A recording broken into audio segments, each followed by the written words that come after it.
Well, hello again, everybody. So please continue to enjoy your lunch, but we're going to get the program started, I think.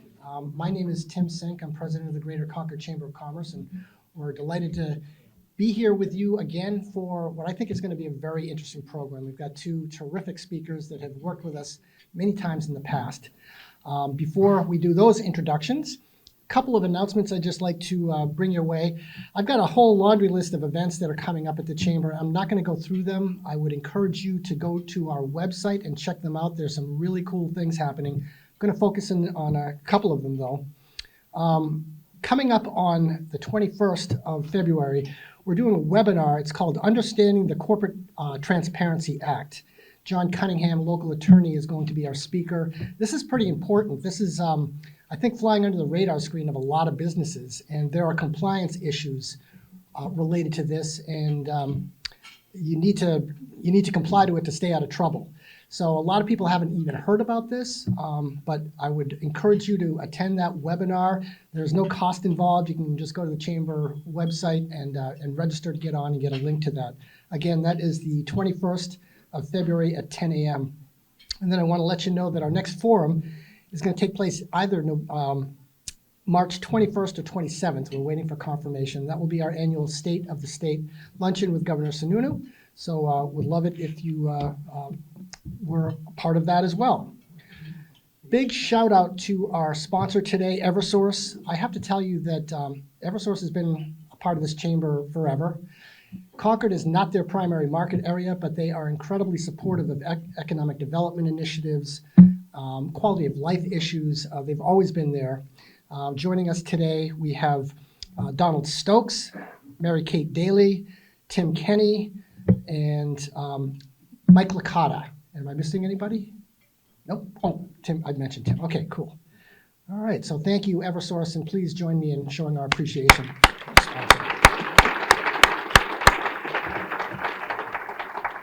I always like to recognize some present board members, Tracy Noel from Associated Grocers, Thomas Spell, City Manager, and Brenda Litchfield from Concord Commercial Real Estate are with us. Thank you, bosses, for being here today. We appreciate that. Also want to recognize our mayor, Byron Champlin, who is with us. So appreciate your presence as well, Mayor. We're going to have the speakers come up one at a time. I will do some introductions. There will be an opportunity for Q&A afterwards, so be thinking of your questions. I think I'm going to introduce them one at a time and in between speakers. Our first speaker will be Phil Sletten. Phil is no stranger to the Chamber. He's been to many of our events and participated in many of our events like this. Phil is the research director at the New Hampshire Fiscal Policy Institute, where he's worked for more than 7 years. He conducts research and analysis related to the state budget, state revenues and expenditures, the economy, and the economic security of Granite Staters, with a focus on residents with low and moderate incomes. Phil was named 2020 Young Professional of the Year by the Chamber, as well as one of New Hampshire's most influential leaders, 40 under 40 in 2021, and New Hampshire Magazine's 40 Influential Leaders in New Hampshire for 2024. Phil previously served for 3 years as a performance auditor for New Hampshire Office of Legislative Budget Assistant. He was born and raised in New Hampshire, earned a bachelor's degree from Grinnell College in Iowa, and holds a Master of Public Affairs from the University of Wisconsin. Please welcome Phil Sletten.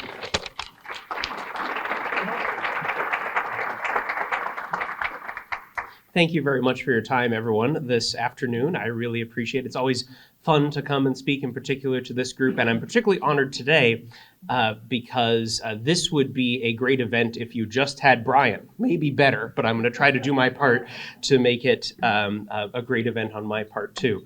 So what do we know? Here we go. Great. What do we know about New Hampshire's economy? And I'm going to keep it at a 20,000 foot level here, and the financial well-being of households in New Hampshire, because that's really critical to what our economy looks like going forward, particularly if we're thinking about what's going to happen in the next 11 months during 2024. Now, this is a macro level, what's happening in the U.S. economy, with two factors that the U.S. Federal Reserve Bank watches: job growth and inflation, right? You want to maximize job growth and keep inflation under control. This graph shows the beginning of 2021 all the way to the end of 2023, and we can see that inflation peaked around the middle of 2022. This is consumer inflation in the consumer price index, and has dropped in a relatively steady fashion since then until recent months when it's leveled out a little above 3%. The Fed targets 2%, which with this measure isn't the one the Fed uses exactly, but this measure would probably be a little over 2%, a 2.4 or 2.5% would be their target here. Job growth is also still pretty robust. Remember, if you look on the left side of this graph, you'll see those bars are taller, but that was coming out of the COVID-19 pandemic. So there was a lot of job growth to make up. Job growth has still been pretty robust and stayed at a relatively robust level. So both inflation and job growth are still a little bit elevated relative to what we might consider a normal or a balanced economy. But still, this is a very good sign, and a much better sign than a lot of people were talking about at the beginning of last year, when we were thinking that interest rates would either bring the economy into a recession, or I should say some people were thinking interest rates would either bring the economy into a recession or it would be difficult to tame inflation. This is a picture that we should feel very fortunate that this is the picture that ended up being the case for 2023. What about in New Hampshire? Over a longer time horizon, so this is 2005 to 2022, median household income in the state, adjusted for inflation, that's that orange part of the bar, and it starts at $50,000, so I've zoomed in here so you can see some of the trends. In the run-up to the Great Recession of 2007 to 2009, we see median household income climbed, peaked in about 2007, and then was behind that 2007 level for about a decade. Depends on exactly how you measure it, but 8 or 10 years it took to recover to those purchasing power levels that we saw for the median household in New Hampshire in 2007. So a substantial lag. If we look at the COVID-19 pandemic recession, in 2020, the Census Bureau was busy with some other things and not getting very good response rates for the survey, so we don't have those data. But in 2019, you could see that median household income had been about maybe a little bit higher than it was prior to the Great Recession. 2021 goes quite a ways up, right? A substantial increase. So it's a very different story than the Great Recession. However, in 2022, we see it slip behind because of inflation, right? The income levels are about the same, and inflation had meant the purchasing power of those households had slipped behind in 2022. So the median household was feeling that. Also, you may have heard that poverty went up in 2022. And again, these are the most recent data we have, and these are what you see on the graph to the right is national level data. There are two different measures of poverty, and the reason I'm getting this wonky about this right now is because those measures matter a lot for what poverty looked like over the last several years. The official poverty measure is based on a certain cost of food multiplied by a certain factor. For a household of 3, it's a factor of 3. And the supplemental poverty measure is actually based on expenditure data that has been collected more recently. That food measure is actually from a survey from 1955, so it's a very old measure. The official poverty measure is pre-tax income, whereas the supplemental poverty measure is post-tax income and also measures other non-cash benefits and medical expenses. And the most important piece here, and regional housing costs, I should say too, the most important piece here is that a lot of the pandemic-related aid that went to households came in the form of the tax code changing. Those economic impact payments, so-called stimulus checks, those were tax credits, technically. The advanced child tax credit payments, the expanded child and care dependent care credit, the earned income tax credit increases, those were all tax credits. So they aren't picked up in the usual poverty measure, but they're picked up in the supplemental poverty measure. You can see that supplemental poverty measure in blue diverges from the green one, the regular one, quite a bit in 2020 and 2021. So we saw child poverty between 2021 and 2022, as those credits have expired, more than double, right? And that's a national phenomenon. So when we're thinking about what resources do households have available, there's, at least by the supplemental poverty measure, there's a substantially higher poverty rate in 2022 than there is in 2021. What about, and when we're talking about poverty, what are we talking about in New Hampshire? Who are we talking about? The statewide poverty rate is a little over 7%. This is averaged data from 2018 to 2022. If you just look at 2022, it's about that same, slightly over 7%, 7.2. And if we look at poverty by attribute, individuals identifying as Hispanic or Latino, and of any race because it's an ethnicity in the Census Bureau's data, that poverty rate is about twice as high in New Hampshire as the overall poverty rate in the state. Same for individuals identifying as Black or African American, and for individuals who identify as 2 or more races, it's also elevated compared to the statewide poverty rate. Now, notably, that bar that shows that's bar that shows white and non-Hispanic as identity, that's about 82% of all the people in poverty, right, in the state. So when we're talking about poverty rates, remember we're talking about relative to the population size. Non-Hispanic white is about 82% of the people in poverty in these data. If we break down into other groups, we can see that for children, the poverty rate tends to be a little bit higher over this time period. For women and girls, it tends to be higher than for men and boys, or was higher than men and boys over this time period. For adults age 65 and older, it has historically been a little bit lower, but that has been creeping up over time, which is an interesting phenomenon. And for individuals who identify themselves in these survey data as having a disability, so this could be vision, hearing, cognitive, physical disability, that poverty rate is more than twice the statewide poverty rate. And that group accounts for about 30% of the people in poverty in the state. So when we think about workforce engagement and what that means, what people's ability to work means for their poverty rates, or the poverty that they experience, that disability factor could be key here, or is key here for many households. So that gives you a sense of when we're talking about poverty in New Hampshire, who are we talking about? Now, those are all data that stretch back to even 2018. And yes, those are the most recent Census Bureau data that we have from that particular survey. We do have some more recent data from the US Census Bureau in a different survey. That survey asks, how difficult has it been for you, New Hampshire adult, to afford usual household expenses in the last 7 days? And they list car payments, food, medical expenses, rent, mortgage, etc. About 1 in 3 adults in New Hampshire, in the data that we have for 2023, said it was somewhat or very difficult to afford usual household expenses in the last 7 days. Right? So that's a sizable fraction of adults who are reporting that it's at least somewhat difficult to meet their expenses on a weekly basis. How does that compare? Well, I'd love to be able to tell you that I can compare it to 2019 and see what it was prior to the pandemic, but we didn't have these data before the pandemic. This is a higher frequency data set that the Census Bureau created in response to the pandemic. And this graph shows what it was in New Hampshire starting in August of 2020 all the way to the end of October 2023, which is the last survey with data published. And you can see there's variation here, and it tends to go up. As we get into 2022 and 2023, it goes up. The vertical lines, and I'm sorry for the folks in the back, I'm sure you're maybe squinting to see what those vertical lines mean. Those are policy interventions through the form of federal bills, right? The passage of federal legislation.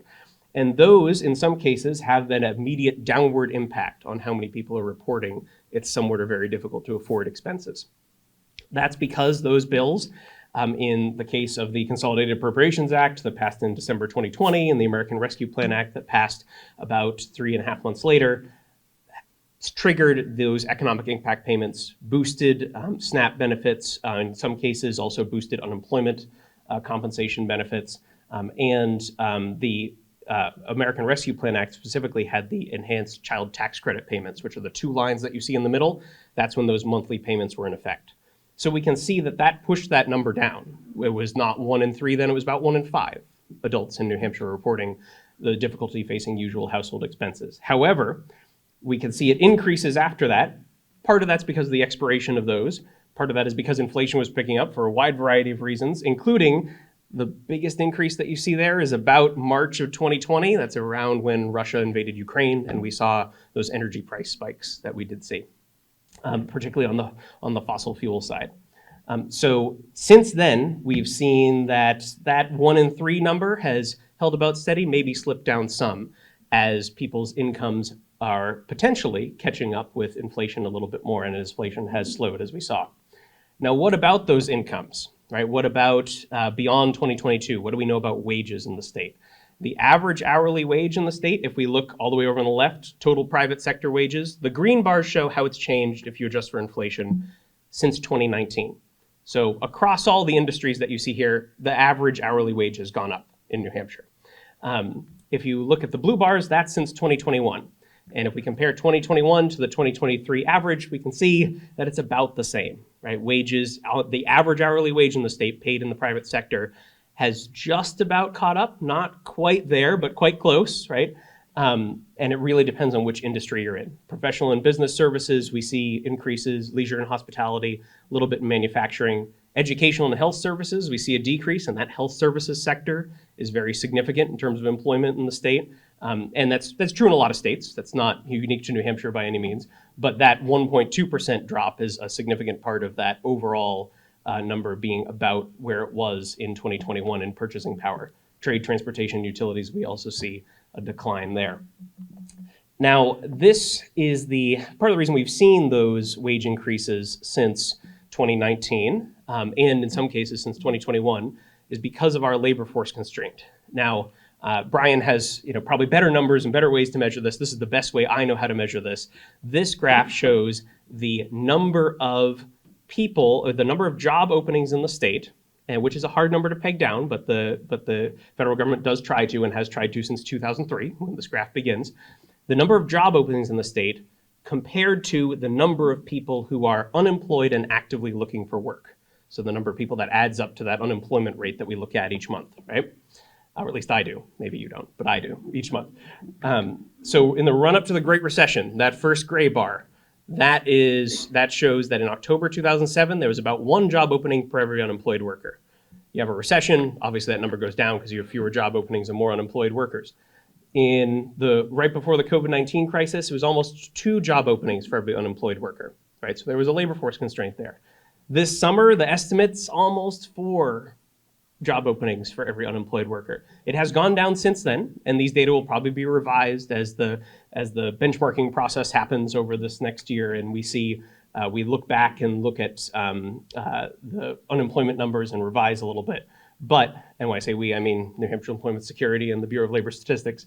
But that shows that, at least based on this data set, we have a historically tight labor market in terms of available workers. And I'm sure those of you that are business owners in the room have experienced that as well, or at least somewhat, or someone you know has if you haven't.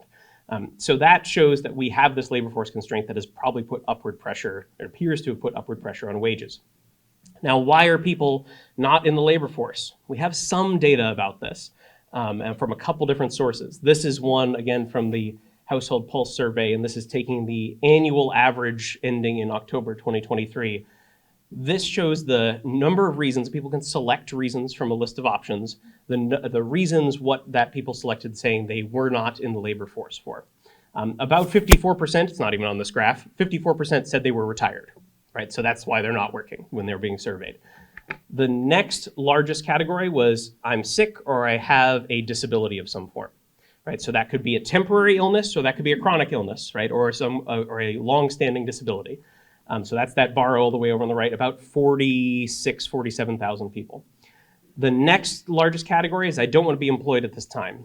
Unfortunately, we don't know anything more about that category.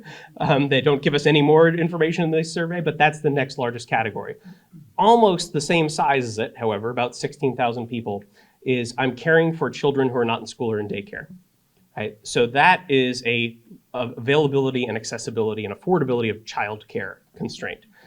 Maybe not all those 16,000. Some people might be picking that because they've chosen to stay home and that's actively part of their plan.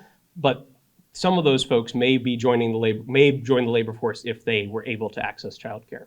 We can see other reasons: laid off or furloughed, caring for an older adult, not having transportation, are smaller amounts. But this gives us some sense. Now, I want to go back to the 54% who say they're retired when they respond to the survey. Historically, New Hampshire has relied on robust population growth to drive our economy, to grow our economic growth. That is something, especially when if we look in the 70s and 80s, on average, New Hampshire was adding about 18,000 people a year to the population, a little over 18,000 people a year. In the last decade, it was down at 6,000 people.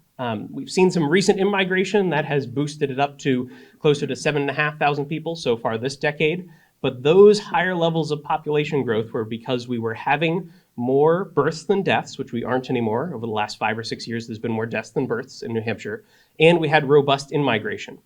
It's harder to have robust in-migration when we have a housing constraint. I didn't put a slide in here about housing, but most of the time I'm talking about the economy. I talk about housing in New Hampshire. I see you nodding, which is why I didn't put a slide in, because you probably heard about it.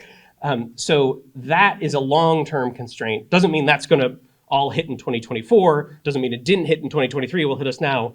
It's a long-term constraint. That is something that I think is important when we're thinking about the future of the economy and the state. So about that future, what are some thoughts that I have for 2024, some questions that I have. In 2023, we saw a very resilient economy, more resilient than a lot of people predicted, but not Brian. He predicted it would be more resilient than many people did. And I believe that a lot of that was fueled by household spending being robust, more robust than people expected, and savings from the pandemic, both because people shifted their spending patterns, right, and saved more money, and especially for middle and lower income households, had assistance from the federal government that made their their household balance sheets more robust. That has helped the economy grow through rising prices. How long will that last? It's a good question. There are different estimates out there about what household savings in aggregate look like. Will that last into 2024? What will it look like in 2024? I think is an open question. New Hampshire's economy itself is likely held back by these workforce constraints. Maybe the severity is decreasing now. We'll see when the data are revised, but it is a better sign than that line continuing to go up. Long-term demographics, however, suggest that this workforce constraint isn't going to immediately vanish, right? The workforce constraint is something that will continue based on the demographic profile of the state and the housing constraint that it has. Inflation has set back income and wages, and those direct federal supports have gone away, so we can't rely on that, at least in that form, to stimulate the economy. There are other federal investments, like the Infrastructure Investment and Jobs Acts, that have spurred some of that. But we have seen poverty rates increase in response to those supports going away. The economy is strong overall in New Hampshire. It's quite strong. This is a good economic picture, despite those higher costs and workforce constraints. But key U.S. policy decisions, I'm thinking about government shutdowns, for example, or global events. We hear about geopolitical events really every week in the news, could change the picture quickly. And those are wild cards in my mind. So if you want to learn more, there's more on our website at nhfpi.org, including these slides and some additional resources. Thank you very much. I'm going to hand it back to Tim to introduce Brian. One quick question. Yes. Before Brian gets up. So if there's 3 or 4 jobs available for everybody who wants Yes, to work. 3.8 in July. What's that number? What does that mean? What does that mean? How many jobs are we talking about? How many jobs are we that's a good question. So in July of 2023, I think it was in the mid 40s, like a 45,000 job figure. 15,000 people wanting to work. Yes. Yeah. Those are round numbers, but that's what I remember. So, Thanks, Phil. yep. Thank you. Okay, our next speaker, Brian Gottlob. Brian is the director of the New Hampshire Economic and Labor Market Information Bureau, and prior to accepting that position in late 2019, Brian was the principal of Polycon Research. That's an economic consulting firm located in Dover. For more than 3 decades, Brian has analyzed economic, demographic, labor market, and industry trends for corporations, trade associations, government agencies, and legal and lobbying firms. Brian has completed studies on a wide range of economic, demographic, and labor market issues in New Hampshire and 30 other states. Prior to Polycon, Brian was vice president for fiscal and economic policy at the Business and Industry Association of New Hampshire. Brian.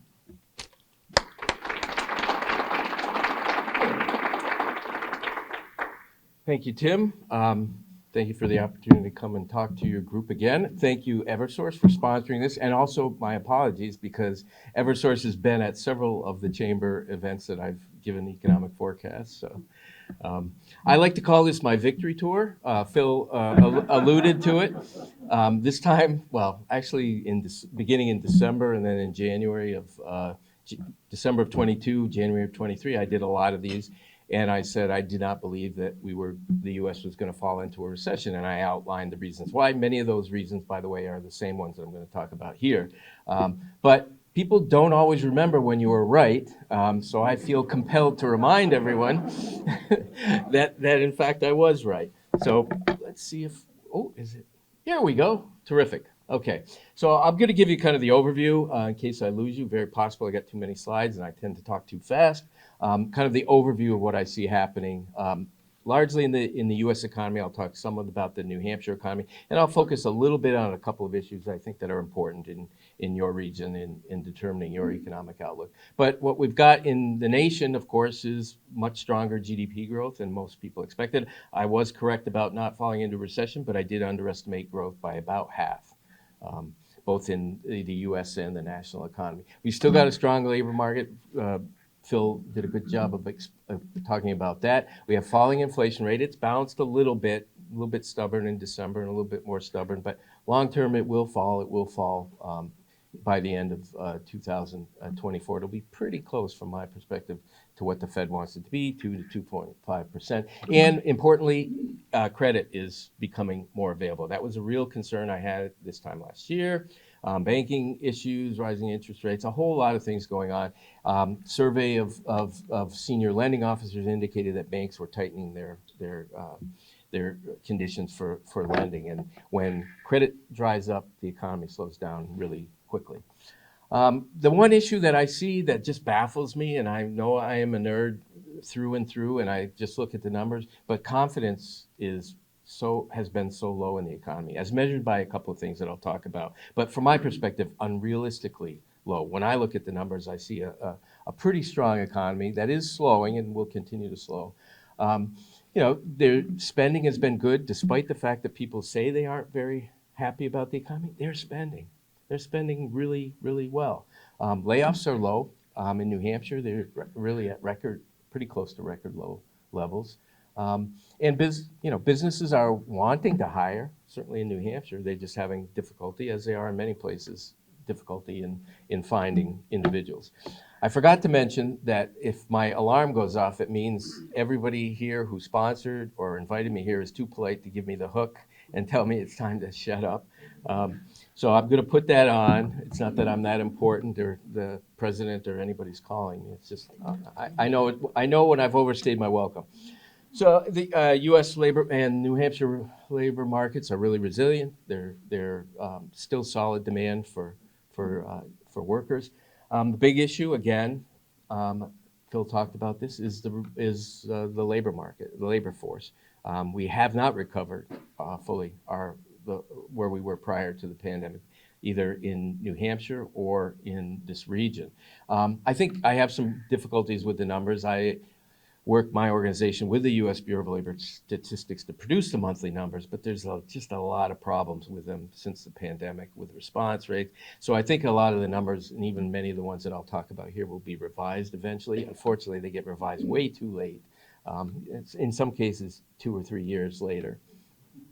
So I put in red here, this is this basically the same outlook I had last year. This was the reason why I did not think we were going to have a recession. We're not seeing big job losses, not nationally, not in New Hampshire. Headline, every time Meta or Facebook or Google lays off, people get all nervous. And I happen to watch a television show, somebody on who I really respect saying, oh, this is getting scary, all these layoffs. Those folks represent a very small portion, those big high-tech companies, of employment overall. And you know how long they'll be unemployed, those people? For as long as they want to be. Because all of those skills are in high demand. So that sounds very insensitive, but the reality is they will be hired quickly. So without those big job losses, large job losses, income doesn't fall. And when income doesn't fall dramatically, spending doesn't fall. And when spending doesn't fall, because it represents 70% of GDP, the economy does not fall into recession. So just to summarize what I'm going to show you over the next too many slides, is job growth will be slower in 2024. I think that's pretty much a given. We're seeing, and I'll show you, kind of a slow glide path down, but with slowing inflation and likely mid-year, maybe later than mid-year, interest rate cut. I think that consumer confidence will start to pick up. People will start feeling better. Even if the economy is slowing, I think people will feel better. One of the ironies. Talk about sentiment. I often look at 2 measures on a monthly basis. One, small business, National Federation of Independent Businesses, their sentiment index, their small business optimism index. What you see is it's about 91.9 now through December. Shaded area there is recession, or the recession prompted by the pandemic. it has fallen. And, when you think about good business conditions, who's been hurt the most over the last couple of years, either because of labor shortages, rising material prices, rising labor costs? It's been small businesses. They have the hardest time absorbing those costs, additional costs. So that's, I think, the reason why smaller businesses haven't been terribly optimistic. It is picking up. The more concern to me, and the more troubling to me, more surprising to me, is that blue line, which is the University of Michigan Consumer Sentiment Index. It is lower now. It just picked up recently. People are finally listening and realizing that things have been pretty good, but it's lower than it was during the pandemic. Who could reasonably think that things are worse off now than they were during the worst of the pandemic? So I don't get that. I hope it will change. One of the things I did during the pandemic is I was looking for data that was more frequent than a month, and government data often comes out on a monthly basis most of the time, and it comes out with a long lag. And we needed to know what was going on much more quickly. So I looked for high-frequency metrics that I could easily access, and one of them was Google searches. Google searches on the word recession. When people search on the word recession, or I have another metric where I look at unemployment or unemployment benefits, that correlates very, very well with claims for unemployment benefits in our state. It leads it.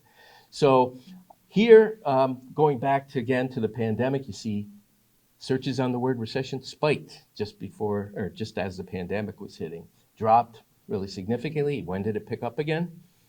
When Russia invaded the Ukraine, oil prices spiked, gasoline prices went up to $5 a gallon briefly. That's when inflation started to take off. People got very concerned, and it has eased it. New Hampshire is about where New Hampshire is a little more volatile, smaller sample size or population size, but relatively low concerns about recession. The other measure that I look at, who remembers the misery index? We have not talked very much about the misery index. The misery index was started by economist Arthur Oken probably 40 or 50 years ago. Simple measure to assess economic conditions. Combine the inflation rate with the unemployment rate. If inflation and unemployment are high, people should be pretty miserable. And they were really miserable at the beginning of the decade of the 80s, double-digit inflation. We had 2 recessions. That was when Chairman Paul Volcker of the Federal Reserve knew he had to raise interest rates. The interest rates were 16, 17% on automobiles and housing. It was unbelievable. Anyway, so those shaded areas, again, recession times. So during the pandemic, we expect that's miserable. We had 14% unemployment rate. But where we are now, 3.6% national unemployment rate, 3.4% CPI, that's 7. It's not the best economy we've had over the last 20 years, but it's pretty darn good. It's pretty darn good. So I actually have a more complicated, I know Tim Sink saw it, more complicated measure where I had a professor in college who said, Brian, don't use 2 y-axis graphs. Y-axis are the ones on the sides because it gets complicated. I had graphed the consumer sentiment index on that same graph, and what you see is when the sentiment index was high, it was when that misery index was very low. When the misery index was high, sentiment index was very low. The one time it changed, the very end. By my calculations, statistical calculations, the consumer sentiment index, which is at 69.7, should be about 90 right now, if I looked at the historical relationship. So something's broke. Okay, Phil talked a lot about wages and whatnot. This is a measure that I look at. It's national data. Very busy, spaghetti chart, right? Black line is inflation. Black line shows the most recent December data, 3.4%. And the other lines are annualized wage growth across the country, dividing up individuals into the lowest level wage levels up to the highest quartile. And what you see, and this explains a lot of that misery, that sentiment index. So wages were rising. If you look in 2022 and 2021, following the pandemic, people needed to pay more to get into the labor force, get people in. But inflation, was rising faster than wages. Well, that really started to change later in 2022. And clearly, even though wages are not growing quite as fast, they're still growing at a much faster rate than is inflation. And that is a recipe for what? People feeling better, people spending money. And again, that contributes to my overall outlook that 2024 will be another year without a recession. So I mentioned what's happening with expenditures. This is just my preferred measure of expenditures. A lot of people look at retail expenditures. Retail's just a part of consumer expenditures. We spend on medical care, services, travel, leisure, all kinds of things. During the pandemic, we couldn't do a lot of those things, so we bought things. Everybody bought 2 power washers, two whatever. They bought everything, and now they're doing other things. They're traveling. I couldn't get a haircut during the pandemic. You couldn't get elective medical care. So anyway, when you add all the things that people spend their money on, they're spending a little bit less on retail because they bought everything they could, and 2 of them during the pandemic. But they're spending on other things, and the real inflation-adjusted consumer expenditures in the country are, at a really good level. Obviously, 2022 early on, it just, because people couldn't spend during the pandemic, those numbers are jumped because of the base effect there. Another reason why I think, and I said this last year, why I thought the economy was in better shape in terms of the possibility of recession is households, and I use this and I almost have to apologize to Phil when I use this chart because it does not apply to every income group. It's in the aggregate. I'm looking at aggregate data here. In the aggregate, households are much better positioned to deal with a downturn than they have been during any prior recession, at least over the last 40 some years. Again, gray bars are periods of recession. This 2 measures, household debt overall in the aggregate as a percentage of disposable personal income. It was at historic lows during the recession of the pandemic. And it was why? Because you couldn't spend money. The people weren't taking on debt to buy things other than 2 power washers.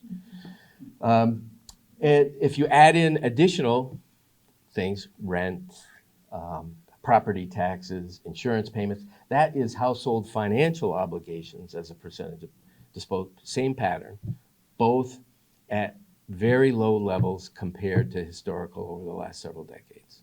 So really in a good position, even with a slowdown, we're still in a pretty good position. Looking at New Hampshire and specifically in terms of where we've come from since our peak pandemic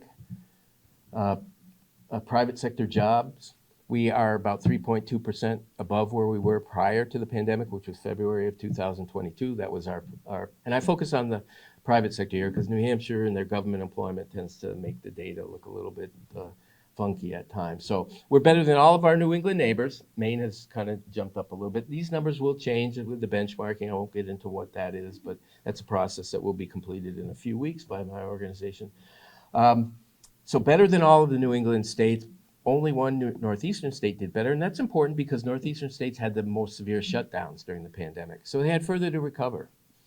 The only northeastern state that has done better, New Jersey. Why? Does New Jersey have a better economy than New Hampshire? I don't believe so. But not everybody, a good number of people who are working in office buildings in New York City, those companies emptied out. Where did they go? A lot of them went to New Jersey. And so New Jersey's employment just shot up. I mean, they're working for the same company and then they're not commuting, but they're counted now in New Jersey. So I think, again, we're in a good position there. Here's the one rub. I don't find this particularly troubling. It's exactly what the Federal Reserve wants to have happen, if not to raise interest rates. It's year over year private sector job growth on a percentage basis, 3-month moving average. So it's been on kind of a glide path down. You can see that. We're just about where the U.S. is. That's not a bad position. If you went back 3 or 4 decades and asked, we'll end the year, by the way, about 2%. The year will be averaging out that, all of those months. So we'll end about 2% job growth. If you looked back 4 decades and said, when did we have 2% job growth, private sector job growth? There weren't many years where we had that. So it's actually been a pretty good year. Other thing, I talk about layoffs. Layoffs are not a problem. kind of busy chart here. What I did was I took the number of people who were collecting unemployment benefits on a weekly basis, averaged them for 4 weeks, and looked at, and this is 2022 and 2023, looked at the exact same weeks in 2019. 2019 was a darn good year for the labor market. It was a strong economy. Things were rolling. So how do we compare with 2019 today? Well, in 2022, we were at historic lows for unemployment claims, or people collecting unemployment benefits. It inched up, as we expected, closer to a really good year, 2019, but it's backing down. So compared to a really good labor market year, it's a good way to compare. I think it's a good way to compare. Look at Massachusetts. Same metric. Much higher. So they're higher than they were during a very good year. Why? I don't know. I don't think their economy, I think it has something to do with, well, they offer significantly higher unemployment benefits to the point where you can max out at $1,400 a week if you have some dependents. So I think that contributes some to what's happening there. U.S. overall is about where it was in 2019. So by this metric, we're in a really good position. Phil talked about job openings. This is a measure that the U.S. Bureau of Labor Statistics does. It's based on, and this is going to go off, so it's telling me I got to stop. There we go. I was speaking in Exeter last week, and I couldn't figure out how to turn it off when it started to buzz and tell me I need to wrap it up. So this metric, job openings rate, is basically the number of job postings or job openings that businesses indicate. It's a survey businesses indicate they have as a percentage of all jobs in the state. So we're above, we have been. Big, huge jump after the pandemic, a lot of job churning, people stepping out of the labor market for various reasons, voluntarily, involuntarily. So we're in a good position. It's come down some, but it's still well, I could take that back to 2001 and you'd see this is by historical standards, we have way more job openings. So a lot of opportunity out there, you folks looking to hire. I'm sure you're in this. Looking at just this region, Concord region, which is 19 towns. I won't go into all of those towns, but basically most of Merrimack County. This is a different measure. This is actual job postings that we track, and you see that it's twice what it was, in 2000, same period in 2019. So lots of job openings out there. It's a little more volatile in, the blue line, which is Concord, because it's a much smaller area, so the numbers can be more volatile. But really strong, continued strong opportunity. Big issue, labor force and the size of the labor force. This is an index measure. Basically looks at the peak prior to the pandemic of each of these regions' labor force. Now that's set at 100. Can't have New Hampshire's labor force numbers on the U.S. labor force numbers, so an index number. And it just shows the percentage change where we are now. I think these numbers are going to change. I do not believe New Hampshire has seen a decline this year. I could go into a very extremely nerdy reason why there's a lot of errors in those numbers. I've talked to the Bureau of Labor Statistics about it. Whatever the reason, we're still below where we were. I just don't believe we're seeing a continuing decline. The problem for Merrimack County, even more of an overall decline. Why? We talk about housing. Phil talked about housing. Well, one of the problems that we face in this state is that so much of our labor force growth is dependent on people moving here. We have low birth rates, which, Phil mentioned more people dying than being born. That's true in most counties. There's a couple that's not true, but we have very low birth rates in this. So we import our children. That's what I say. People move to this state and they usually bring children. We have vie with Vermont for either the first or second lowest birth rates in the nation. That's not a sign of weakness, a sign of success. We have well-educated women who participate in the labor force at very high rates, and that's a recipe for small families. Who has highest birth rates? Utah. Why? Big Mormon families, and some states that have high levels of immigration with demographics that tend to have higher birth rates. So just looking at homes for sale in Merrimack County, 60% decline, 70% decline in just a few years, making it very difficult. So people, again, we rely on people to move here. Well, very difficult for them to find. And I could put up New Hampshire. I've done New Hampshire. Exact same trend. The exact same trend. You will get copies of this, so all of you who are taking copious notes, relax. You can have a copy of this. Other issue, rentals are even probably more important, particularly attracting younger demographic. Just taking this is New Hampshire Housing Finance Authority data, by the way, taking 10 years, looking 10 years apart. 2013 was not a particularly good year in New Hampshire. You know, we were still coming out of the Great Recession. It took us 6 years to get all the jobs back. But just looking at the difference, Concord's always had a very low rental vacancy rate. I showed this exact same chart in Dover and in Exeter. And, you know, Dover in 2013, 6-7% on rental vacancy rates. Concord, it was low even back then, below what they, you know, would consider a good market, 5%. But at 6 and 0.4%, it's ridiculous. Really makes it challenging. I will say, you know, I see a big housing development, multi-unit development that's going to come online soon. That's going to be terrific for the downtown area here. It has made a difference in almost every community. Really nerdy chart here. One of the things I've done, I really cut this down, believe it or not. But I track the changes in median age in every community in the state. And I just picked a bunch of ones to compare, some bigger, some a little bit smaller. So in 2010, here was the median age of every community that's on there. That's interesting, right? Well, what happens in the decade that follows? Ooh, some really aged a lot, and some didn't age so much. My community, I live in Dover, had a really very low increase in its median age. Manchester. Why did my community have such a low? I know. We built a ton of rental housing. And if you want to address your demographics and attract younger people, you have to have rental housing because they don't move to New Hampshire and buy a house. Some do, not many. I have a chart, even nerdier than anything I've shown you here, where I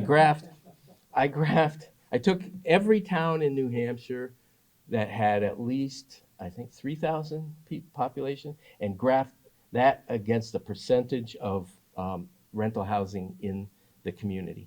And it's a linear relationship. The more rental housing, the more 25 to 34-year-olds you have in your community, with a couple of exceptions. Any resort town, because they have a lot of, you know, Hampton has resort, so they have a lot of rentals, but they don't. But any non-resort town, it's a straight relationship. I tell this all the time, people concerned about their demographics, build rental housing, have a place where people can aggregate, young people can aggregate, and it will transform your. I'm almost done, Tim. Last two charts. Just my forecast for the U.S. economy. I think we may end higher 2023 GDP growth. I have 2.4.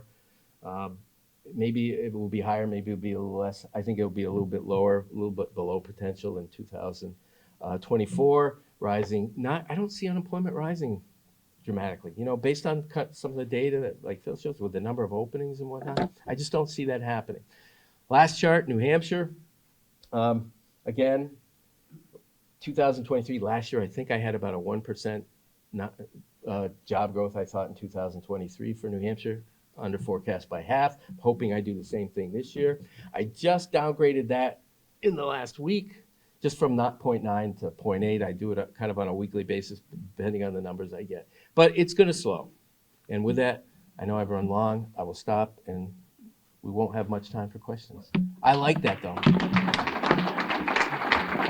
I don't want to have to answer any questions. Stay up here. Phil, if you would join us. And I'm going to ask our speakers to use the podium when they respond to any questions, because our good friends at Concord TV are here, and we do not want to denigrate the sound. So I'm just going to kick it off with a very, very general question for both of you. If you had to identify one major concern impacting our economy in the year ahead, what would that be?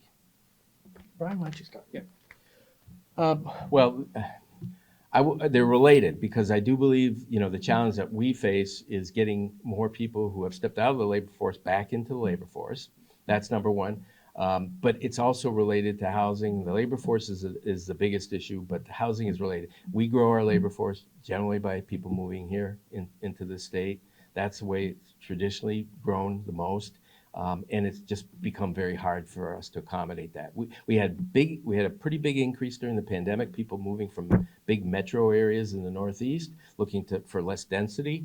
We did great. It was really a terrific boost to our demographics and wherever those folks went. We cannot accommodate those. We could not have more years of that right now, given our existing inventory. So Brian said housing, so I'm going to agree with that. Outside for a New Hampshire contained, right, barring something that's an exogenous shock. My last bullet was a major geopolitical event, something like that, right? Barring that, I'd say I agree with housing. I think that one of the pieces that could be turned around faster, if we're talking about within a year time, because housing is capital intensive, would be childcare and access to childcare. The state budget that passed last year did implement enhanced subsidies for childcare, so many more people are now eligible for childcare subsidies and larger childcare subsidies than were previously. That program has not come online yet, but maybe coming online soon. If that were to go into effect and allow more people to enter the workforce, again, not that whole 16,000 people, but over the course of this year, and we'll see what the benchmarking does, the number of people unemployed in the state has been around that 15 to 20,000 people a month, right? So if 16,000 people suddenly had more options available, they wouldn't all suddenly enter the labor force. Again, some of them chose to stay out of it. But that's a potential significant percentage of the number of people who are unemployed and actively seeking work in the state that could rejoin the labor force. So again, I'd say housing first, something that we could see movement on depending on how these subsidies go and are rolled out and what the uptake is, could be the childcare side as well. Of course, supply is hard there too, but because it's a service and not physical infrastructure, they're running into workforce challenges, but every childcare worker could potentially enable significant workforce growth because of because they're watching more than just their children, for example. Mm-hmm. So on the good news side, and I'm going to ask Thomas Spell, where's Tom? He's here. There's something like in the ballpark of maybe 3,000 units that are at least being discussed in the planning stages at this point in Concord. So that's good news. It's going to have a dent. It's not going to solve the problem, but 3,000 is a big jump forward. Bill Norton, it is now time for questions from the audience. I'll let somebody else go first. Go ahead. I recently saw that consumer credit card debt had hit like 1.2 trillion. Do you have any thoughts on that, and how does that compare to historical debt loads? Yeah, I know that it seems to be an issue. Again, that is one of those issues that when you look at the aggregate, I'm not extremely troubled by it, but when you look deeper into it and who is taking on that debt, it tends to be more lower income households that have been, forced to access credit because of rising prices, et cetera. Overall debt levels are from an aggregate perspective, I don't see household debt being especially problematic. One of the reasons why the interest rates did not kill the economy in 2023 is so much of the debt that was held was fixed rate debt. Everybody who had a mortgage refinanced to get a 3% mortgage. That during the pandemic, people couldn't spend. So they weren't taking on. I mean, if you look at some of that increase has been just a rebound from the fact that not a lot was spent. So such a high percentage of debt overall was fixed rate. Those rising interest rates just didn't have the same effect as it typically does. I do watch that data, but credit card debt is just one portion of overall debt. I'm actually, a little bit more concerned with what people are paying for housing. That's such a bigger part of their budget. And every time a contract rolls over every year, they're can be facing really significant increases in their rent, and that probably has a larger impact on their budget. But I don't want to minimize it. I just don't see it as anything that's going to tip the economy. What about student loan debt? Student loan debt, I have done a whole lot of work on that. I actually did the calculations for all 50 states of the percent, what it would do to consumer expenditures in New Hampshire on an annual basis. There is about 1.6 is it 1.6 billion in student debt held by New Hampshire residents throughout, by the way, the age demographics, big percentage of 55 and above. A lot of that is parent loans. But looking at it, running it through 6% average interest rate over 10 years, whatever, I calculated it will knock about less than 1%, about 0.33 off of total consumer expenditures in New Hampshire. We're near the bottom. Even though we talk about high debt levels, we also have high income levels.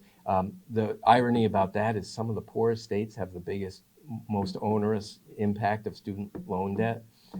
So I don't see that as having a big issue. It does affect some individuals, but again, I speak in the aggregate. Is it enough to really constrain the economy? I don't think so. One, because there's a lot of deferral programs that are minimizing the impact, and increasingly there's more of those. So I'm sounding Pollyannish here. It is for a lot of people onerous, but again, in the aggregate, in terms of what will tip the economy, I don't think it. Yeah, sure. Just relative to the credit card debt piece, the consumer spending being strong is, I think, really important and really key. And that's, I appreciate that Brian's driving his forecast based on that. The composition of what funds the consumer spending as we move away from a period of relatively higher consumer spending because more households had savings is, I think, something to watch, because if people are either obligated to or used to higher consumption levels and then they have to shift the sources of that funding away from savings to something else, especially if their incomes aren't keeping up, then I think that is a question. But I think that Brian's right that when we talk about what is tipping the economy into recession or not, I wouldn't flag that as my first concern, in large part because a lot of economic activity is driven by upper middle, and upper income households. And the savings data that I've seen anyway suggests that they are better off in terms of the savings that they still have access to, as opposed to lower income households. That being said, lower income households dipping into credit card payments with higher interest rates, it's definitely a problem for a segment of the economy that is an important part of consumer spending. Brian and Phil, as economists, you must go out of your way to try to limit these types of factors from your equations. But can you tell us how the political landscape impacts your numbers? The political climate. I don't think it affects the production of the numbers. There's a lot of things that screw up the numbers that my organization, through the U.S. Bureau of Labor Statistics, not the least of which is a lot of the data is based on surveys. People are less likely to respond to surveys. Response rates are down. The number of people that get surveyed, the number of businesses that get surveyed are down, so it causes problems. I don't see a lot of manipulation in terms of the politics. I mean, there's certainly a lot of spin, but I have to say that most of the people who produce the numbers really, if they have a political, leaning or ideology, they don't really have the ability to bend those numbers. But look, politics plays a big role. One of the big fears I had last year at this time was the government shutdown. I thought that could really cause dramatic problems. It didn't happen. We're facing, it looks like we're going to be facing that repeatedly, but it looks like I didn't expect that more sensible heads would prevail, but they did. But long answer to that should have been a short answer is I don't think there's political manipulation in the numbers. If I could, I would. I mean, I'd make us look great. I don't have that ability. There's too many checks and balances. Yeah, just relative to the effects that major policy or geopolitical decisions could have on the economy, I would say that both of us pointed to in our graphs separately when Russia invaded Ukraine. That had a pretty big impact, right? You see that in households, struggling more to afford expenses. You see that in the inflation rate. So an event of that magnitude, right? That's why that was my last bullet point on my ending slide. An event of that magnitude could certainly affect what the economy looks like. And that could be a U.S. policy decision about what does our domestic policy look like. It could be an international decision. But so it's a hard variable to control for, so to speak. But I do think that the economy is in a strong position that we've seen it weather already. And when I say it in aggregate, right, speaking in that aggregate way, We've seen the economy weather quite a bit of adversity over the last 5 years in ways that we did not forecast when those things initially happened. So I think that we're in a relatively strong place. That being said, public policy changes definitely have impacts on the economy, including geopolitically and within the United States. Time for one more if anyone's got one. Question, you talked about if you had 3,000 units being built, what the direct correlation between rental and 25 to 34-year-olds? Yeah. Does that translate into kids? Yeah, I mean, I know that's a really controversial issue. Most rental properties are not big. If you look at the children per unit, it's not really problematic, particularly when you're talking 25 to 30. There's not, people put off having children later and longer. The data that I look on that doesn't suggest that it has any significant. Look, here's my view.